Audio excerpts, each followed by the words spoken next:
धावनाशेरं सदानिरस्तं कुहकं सत्तं परं धीमहि निगमकल्पतरुर्गलितं फलं सुखमुखमृतद्रवसंयुतं पीवतं भागवतं रसमालयं मुहुरं रसिका विभावना। वेदव्यास जी महाराज ने प्रथम तो सत्य की वंदना की और श्रीमद् भागवत रूपी अमृत में फल के महत्व को बताया। इस भागवत रूपी फल का रस का जो पान करेंगे वो आलय माने मोक्ष को प्राप्त करेंगे। ये रस है, इसमें न छिलका है न बीज है, खाली रस ही रस है। इसलिए पान करो, सिर्फ पान करो। कथा को सुना नहीं जाता है, अभी तो पान किया जाता है। और कब तक पान करना है? जब तक भगवान की चरणों में तुम्हें मुक्ति न मिल जाए, भगवान को न मिल जाए, तब तक सुनो। भगवान नहीं मिला इसका मतलब अभी तक हमारा सुनना नहीं हुआ है और सुनना है। इस प्रकार व्याख्या दी और शुभ मुनि ने भगवान की 24 अवतारों की कथा सुनाई,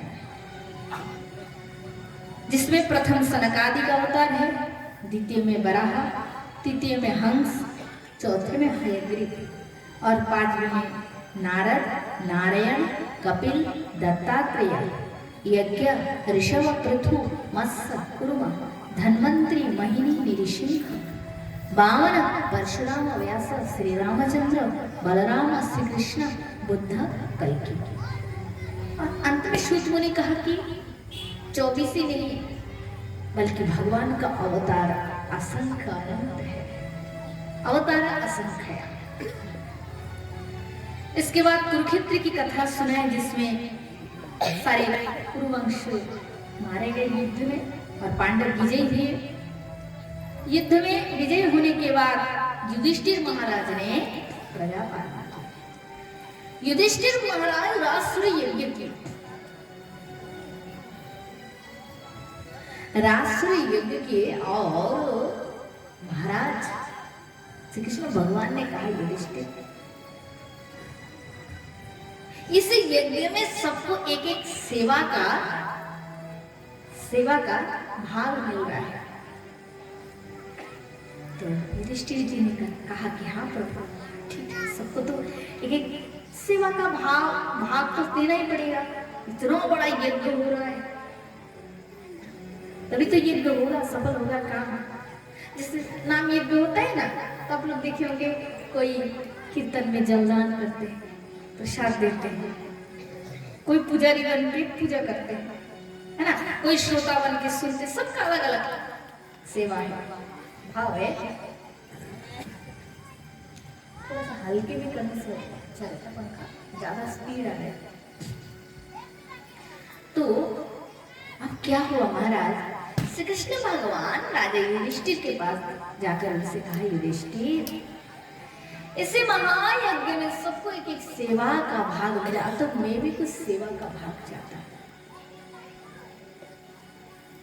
युधिष्ठिर ने कहा, गोविंद तुम तो प्रभु हो, तुम क्या सेवा करोगे, भगवान क्या सेवा करेगा। भगवान ने कहा, नहीं, मुझे भी सेवा करना है। तो फिर युधिष्ठिर जी ने कहा, भगवान स्वतंत्र है, आपकी इच्छा है तो बताइए क्या सेवा करना चाहते हैं। तो भगवान ने कहा, युधिष्ठिर इस यज्ञ में जितने भक्त आए ना, मैं द्वार पे खड़ा होकर उनके चरण प्रक्षालन करूंगा। जितने भक्त हैं उनके चरण धोऊंगा मैं, चरण धोने का सेवा मुझे चाहिए। युधिष्ठिर की आंखों में पानी आ गया, प्रभु तुम भगवान होकर चरण धोने का सेवा लोगे, काम लोगे? नहीं प्रभु। तो भगवान कहते, युधिष्ठिर संसार में कोई काम नीच कर्म नहीं होता है। यदि कर्म में भाव पवित्र रहे, भावना विचार अगर उत्तम रहे, तो प्रत्येक कर्म ही भगवत कर्म है। जिसे ड्रेन का सफाई हो रहा है, कोई ड्रेन साफ कर रहा है, वो कर्म कभी नीच कर्म नहीं हो सकता है। यदि मन में पवित्र भाव रहे, अरे मुझे ये काम मिला है, मेरा सड़क रास्ता सफाई कर रहा है, वो करता है सफाई, उसका भाव कितना पवित्र है। भगवान का सेवा है, भगवान के संसार है, जनता इसमें इस रास्ते से चलेंगे। गंदा रहेगा तो लोग शांति से चल पाएंगे रास्ता? नहीं, तो साफ कर रहे हैं, सफाई करने वाला साफ कर रहे हैं। यदि विचार पवित्र रहे तो वो कर्म भी भगवान का ही कर्म हो जाता है। भगवान ने कहा मुझे ये सेवा चाहिए। युधिष्ठिर ने कहा प्रभु मैं कैसे आपको ये सेवा दे सकता हूँ? भगवान ने नहीं, नहीं मुझे यही सेवा करना है। जो भी भक्त आएंगे, साधु महात्मा आएंगे, उनके चरणों को मैं धोऊंगा। कृष्ण भगवान कहते हैं बहुत सेवा मेरा भीम को सेवा दिया गया। जाओ तुम सबकी जो ठहरने वासस्थान तुम सटीक सबकी व्यवस्था करो। अर्जुन को सेवा दिया गया। अर्जुन से कहा गया कि जाओ हे अर्जुन तुम यज्ञ की घोड़े की रक्षा करो। सबको सेवा दिया। और युधिष्ठिर के भाई थे दुर्योधन, अपना सौतेला भाई नहीं था, अपना भाई नहीं था, चचेरा भाई दुर्योधन, जो कि पांडवों को अपने शत्रु मानते थे। तो युधिष्ठिर राजा थे, बड़े बुद्धिमान और ज्ञानी थे। युधिष्ठिर ने दुर्योधन को अपने धन जो होता है ना, कुठार, धन का जो स्थान है, रत्न भंडार जिसे कहते, रत्न भंडार में दुर्योधन को खड़ा कर दिया। बोले तुझे खाली दान करना है। और शत्रु को यदि धन के भंडार में खड़ा कर दिया जाए तो वो क्या करेगा? इसको फतूर बना दूंगा, भिखारी बना दूंगा, सब दे दूंगा, यही भाव रहेगा। युधिष्ठिर जानते हैं कि हम यदि दान करेंगे ना तो संकोच हो जाएगा। इतना दिया और भी मांग रहा है, 5 किलो सोना दिया और भी मांग रहा है, तो मन थोड़ा संकोच हो जाएगा। तो यज्ञ में ये भाव आगे आ जाएगा तो यज्ञ सफल नहीं हो पाएगा। इसलिए शत्रु के हाथ में दे दिया, जितना देना है देते जाओ। बिठा दिया दुर्योधन को, जितना दान करने का। युधिष्ठिर महाराज इस प्रकार यज्ञ किए और उसी यज्ञ में समस्त देवी देवता तक उस यज्ञ का दर्शन करने आए।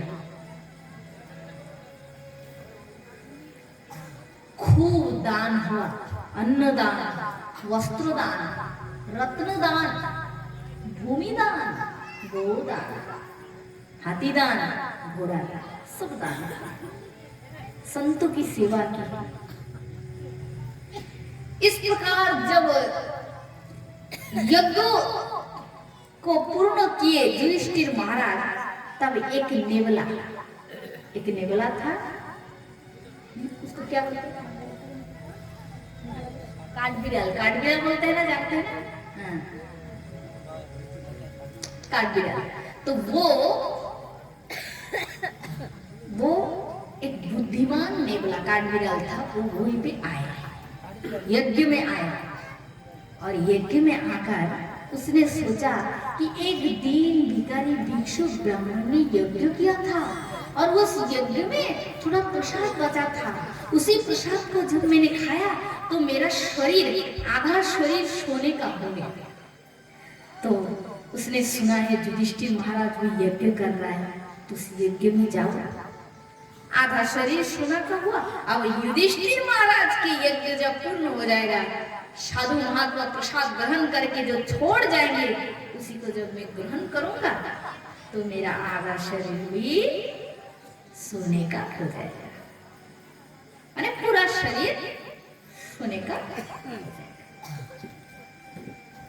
यही विचार करके वही नेवला क्या किए, युधिष्ठिर महाराज की यज्ञशाला में गए और जाकर जब देखा यज्ञ पूर्ण हो गया, सब प्रसाद पाए, तो थोड़ा सा अन्न बचा था। वही नेवला वहां जाकर पत्तल जो था ना, पत्तल में प्रसाद पा रहे थे, तो वही प्रसाद से थोड़ा प्रसाद पाने के बाद नेवला देखता है कि उसका शरीर सोने का नहीं बना। ये महाभारत की कथा है जो आप सुन रहे हैं ना, ये महाभारत की कथा है ना। थोड़ा लीला जो आपने सुना पहले, इस बार थोड़ा और अन्य लीला बोलते हैं, वहां फिर आके भी सुनना चाहिए। ठाकुर जी की कथा तो बहुत है। शरीर सोने का नहीं बना। जैसे ही नहीं बना तो युधिष्ठिर इधर राज सिंहासन में बैठ के देख रहे, वाह हजार लोग आ रहे, दान लिए, और वाह महाराज धन्य है, युधिष्ठिर जी महाराज आप धन्य है, आप बड़े उदार है, दानी है, आपने हमको इतना दान किया है, आपने इतना हमें दिया है, आप धन्य है। सब गुणगान जशो गुणगान कर रहे राजा के। राजा ऐसे सिंहासन में बैठ बैठ के फूल रहे, वाह वाह। इसका मतलब अगर लोगों के मुख में जय है तो जय है मेरा, इसका मतलब मेरा यज्ञ सफल हो गया। जैसे लोगों के मुख में जय जय सुन के युधिष्ठिर महाराज ऐसे सोच रहे थे कि इतने में उस नेवला ने कहकर उठा, महाराज युधिष्ठिर, हे महाराज, तुम यही विचार कर रहे हो, यही सोच रहे थे तुम्हारा यज्ञ सफल हो गया, इतना दान किए, इतने लोगों को धन दिया, हाथी दिए, रथ दिए, घोड़ा दिए, किंतु मैं देखता हूं कि तुम्हारा यज्ञ तो उस भिखारी भिक्षु ब्राह्मण के यज्ञ से भी तुम्हारा यज्ञ छोटा है। उस भिखारी भिक्षु ब्राह्मण के यज्ञ से भी तुम्हारा यज्ञ साधारण है, छोटा है, जिससे इस यज्ञ के बचा अन्न खाकर भी मेरा शरीर सुवर्ण का बन नहीं पाया। युधिष्ठिर जी महाराज आश्चर्य में पड़ गए। नारद मुनि से कहते हैं, नारद जी देखिए ये नेवला बात करता है और मुझे कुछ कह रहे हैं। युधिष्ठिर खड़े हो गए, महाराज हाथ जोड़िए, बोले साधारण जीव तो नहीं होगा, कौन है आप, क्या कह रहे हैं, मेरा यज्ञ पूर्ण नहीं हुआ, कृपा करके हे नेवला जी महाराज आप साफ भाव से कहिए, आप क्या कहना चाहते हैं, मैं कुछ समझ नहीं पा रहा हूं। तो उस नेवला ने कहा, महाराज केवल बहुत दान करने से ही यज्ञ पूर्ण नहीं होता है, यज्ञ में त्याग की भावना कितना ज्यादा है, उसी त्याग के परिमाण जिसमें ज्यादा है उसका यज्ञ उतना ही महान होता है।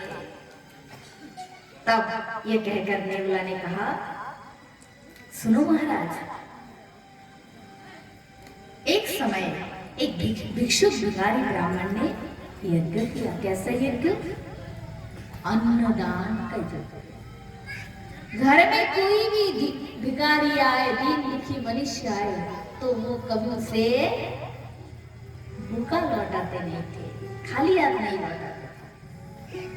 कोई साधु महात्मा अतिथि आए तो उसको प्रसाद दान करते थे। किंतु समय बड़ा बलवान है, समय कभी भी एक समान नहीं रहे। ब्राह्मण प्रत्येक दिन दुखी का सेवा करते थे, अन्नदान करते थे, किंतु ऐसा करते करते एक समय आया वो ब्राह्मण बहुत गरीब हो गया, उसके पास अब धन नहीं रहा, खाने के लिए घर में चावल नहीं है, आटा नहीं है, इतना गरीबी आ गया। अकाल पड़ते बोलते ना, अकाल पड़ा था, खेत में फसल नहीं हो पाया। अब फसल नहीं हो गया तो साल भर क्या खाएंगे, कैसे चलेगा? तो ऐसे करते हुए वो ब्राह्मण के घर में कुछ भी नहीं बचा। प्रत्येक दिन दुखी को सेवा कराते कराते घर में जितना अन्न का दाना था सब खत्म हो गया, चावल था सब खत्म हो गया। अब 5 दिन तक कोई ब्राह्मण परिवार उपवास, घर में कुछ भी। तो 5 दिन के बाद वो ब्राह्मण क्या किए, खेत में गए, वह खेत था, खेत में गए और किसान जो फसल की तो उस फसल को जब घर लेकर गए तो आप लोग देखेंगे धान जो हम लोग काटते हैं ना उसके बाद कुछ कुछ धान रह जाता है, रहता है कि नहीं? तो उसी बचा खुचा पका फसल को इकट्ठा कर कर करके थोड़ा सा धान इकट्ठे किए, वही ब्राह्मण इकट्ठा करके घर लाए, धान को कूट कर चावल बनाकर जो घर में जो गृहिणी थी मतलब ब्राह्मण की पुत्रवधू, हाँ पुत्रवधू से बोले माँ आज थोड़ा सा ये अन्न मिला, इसी को तुम रसोई करो, बनाओ, भात बनाओ। पुत्रवधू उस चावल को लेकर घर गई, उसको बड़े सुंदर धो के अन्न तैयार किए। बहुत धार्मिक परिवार था। अन्न तैयार होने के बाद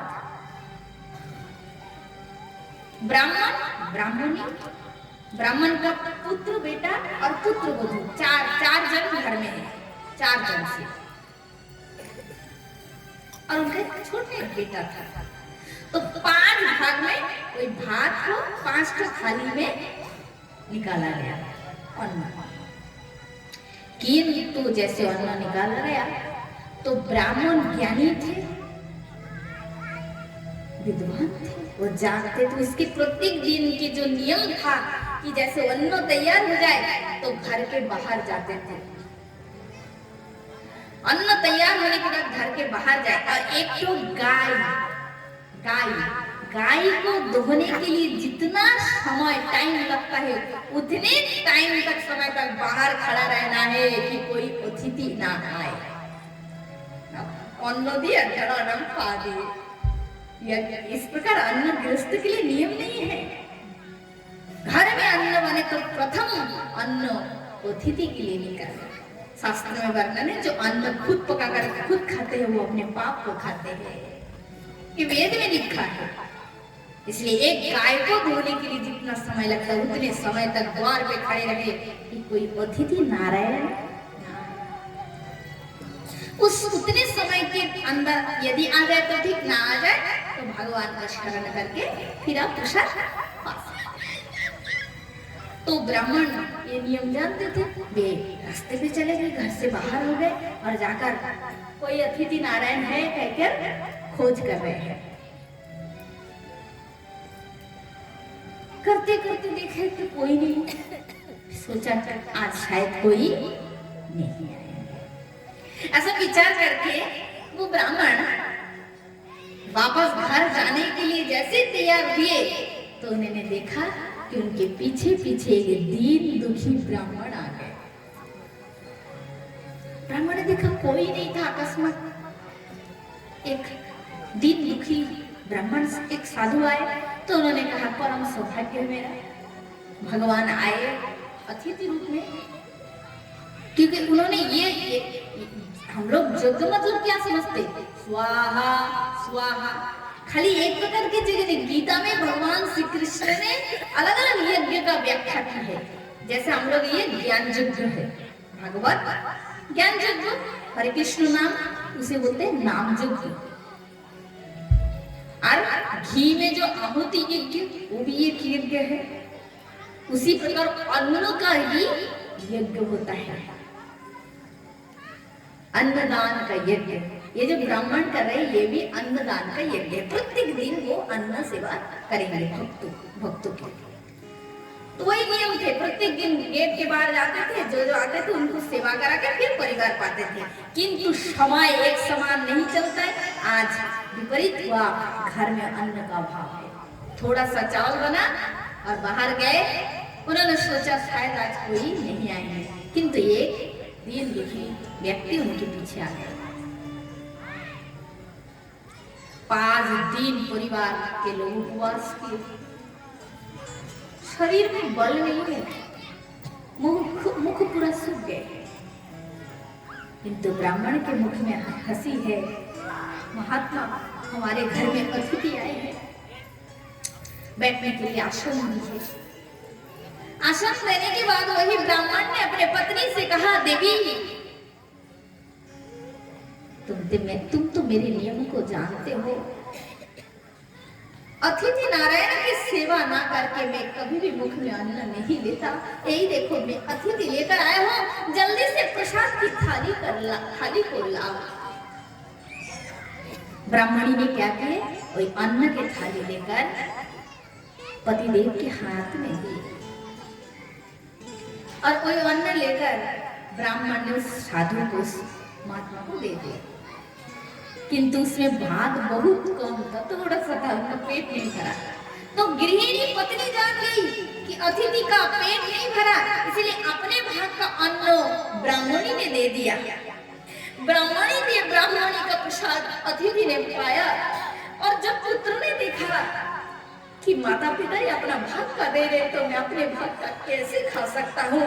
पुत्र दे दिए और पुत्र जब दे दिए तो पुत्र वधू ने विचार किए कि मेरे पति भूखे हैं, मेरे गुरुजन समान सास ससुर भूखे हैं, अपना भाग का दे दिए तो घर में मैं अकेला अपना भाग का प्रसाद कैसे पा सकती हूँ। पुत्र वधू ने अपने अन्न की जो थाली, जो पत्तल में प्रसाद पा रहे थे, अन्न की थाली पोती के हाथ में दे दी। उसी थाली को जैसे ही ब्राह्मण ने उस अतिथि के सामने दिए तो उसी समय कोई अतिथि के रूप में साक्षात धर्मराज था, वो साक्षात प्रकट हो गए। बोलो निताय प्रमानंदे हरि हरि। स्वयं धर्मराज उन्होंने कहा, हे ब्राह्मण देवता, तुम्हारे इस निष्ठल सेवा से मैं संतुष्ट हो गया, वर मांगो, तुम क्या चाहते हो। ब्राह्मण ने कहा, प्रभु मैं क्या मांगू, आपका कृपा हो गया, आपका दर्शन हो गया, इससे बढ़कर और मुझे क्या चाहिए। तो उसी समय धर्मराज ने कहा, मैं तुम्हें वर देता हूँ कि तुम्हारे सह परिवार इसी समय विमान में बैठकर स्वर्ग में चला जाएगा और वहां के सुखों को भोग करेगा, क्योंकि तुम्हारा जो यज्ञ, तुम्हारा जो साधना है, तपस्या आज सफल हो गया। इतने कष्ट, मनुष्य की सबसे बड़ा कष्ट है खुदा, पेट में भूख, उसे खुदा आज तुमने 5 दिन तक उपवास किए और उस परिस्थिति में जब मैं अतिथि बनकर आया तो तुमने अपने शरीर का चिंता नहीं किया, अपनी खुदा के ताप को सहन करते हुए, हंसते हुए अपना अन्न मुझे दे दिया। तो यही पर तुम्हारा यज्ञ परिपूर्ण हो गया, सफल हो गया। हम डेली खा रहे हैं, हमारे घर में किलो किलो चावल है और किसी को दान कर रही है, बड़ी बात नहीं। हम खाने वाले हैं, खुदा में हमारा पेट तड़प रहे, उसी समय हमारे घर में कोई अतिथि आ जाकर कह दे, माँ भिक्षा दे दो, और अपने भोजन की थाली उसी को दे दे, उन्हीं को दे दे, ना खा के, ये बहुत बड़ी बात है।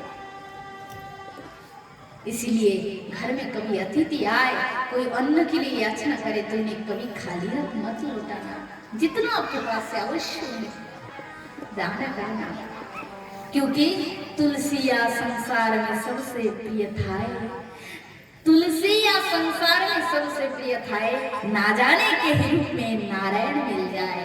पता नहीं किस दिन नारायण भगवान तुम्हारे घर में वेश बदल कर आ जाएंगे कि ये तो जो जाता है उसी को दान करता है।